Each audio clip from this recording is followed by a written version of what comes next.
Mengelola keuangan emang hal yang tidak pernah diajarkan di sekolah. Nah, namun sebab itu banyak masyarakat menghadapi banyak masalah keuangan yang cukup serius. Mulai dari kesulitan dalam menabung uangnya hingga terlilit utang.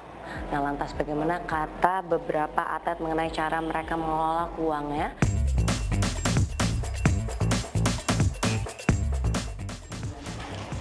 Biasanya kalau gaji bulanan sih ditabung setengahnya, terus setengahnya lagi buat kayak kan masih ngekos segala macam karena udah mulai keluarga, lagi bangun rumah juga kayak gitu. Jadi ya udah sama suami sih.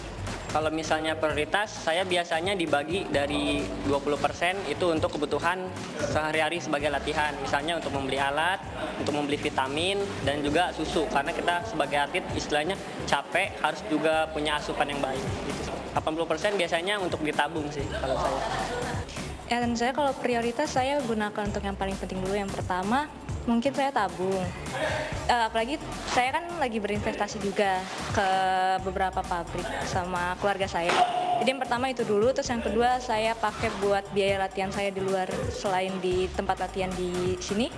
Terus yang ketiga mungkin untuk biaya sehari-hari kayak konsumtif kayak gitu-gitu sih. Ada. Oh, untuk yang pertama investasi paling saya 40%, terus sisanya untuk latihan saya 50, terus 10%-nya buat biaya konsumtif sehari-hari.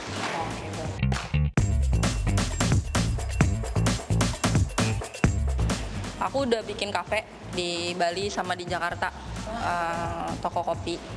Tapi yang lebih lebih maju kayak di Bali dibanding Jakarta, karena di Jakarta nggak kepegang. Kalau di Bali kan ada keluarga, jadinya ya uangnya dialokasiin ke sana sama bikin rumah.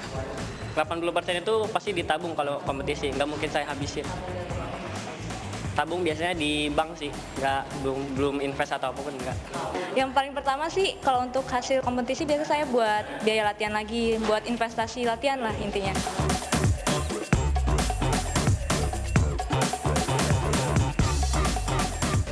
Punya dibuatin sama ibu waktu kecil. Kalau asuransi biasanya dari KONI sendiri itu sudah ada. Biasanya setelah event ataupun sebelum event kita udah punya asuransi dari KONI. Kalau setahu saya sih kalau dari KONI sudah ada asuransi kesehatan yang ditanggung. Tapi kalau di luar dari itu sebenarnya saya juga udah pernah ikut asuransi, tapi udah nggak lagi.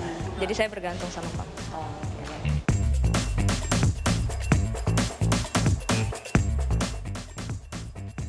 Kalau dari taekwondo sendiri kan karena ada batas umurnya, mungkin 27. Cuman karena udah pon terakhir nih 2024, umurnya udah 26, jadi nggak bakal bisa ikut lagi, mungkin bakal pindah cabur gitu. Ya setelah pon 2024 udah selesai. Ya mungkin dari kafe, terus kan dari uang tabungan-tabungan itu punya tabungan mati juga. Jadi dari gaji dari Platda 2012 kan ikut taekwondo, masuk Platda, ya itu udah disisih-sisihin. Jadi pas kita sakit atau orang tua sakit, jadi ada uang mati itu namanya, udah disimpan. Oke, terima kasih. Kalau pensiun ini karena ini pon saya terakhir, batas umur itu 27. Ini masih pon terakhir, jadi setelah pon ini mungkin saya sudah cukup di atletnya itu. Kalau masa pensiun mungkin dari sisa tabungan saya alokasikan sedikit sebagian, dan sisanya mungkin saya akan mencari di rezeki tempat lain gitu. Misalnya bisa jadi pelatih ataupun di tempat lain. Kalau setelah pensiun kan pasti bukan dari sini lagi ya pendapatannya. Mungkin saya dari investasi yang saya jalankan selama ini sih. Terus sisanya saya mungkin nyari kerja lagi di luar.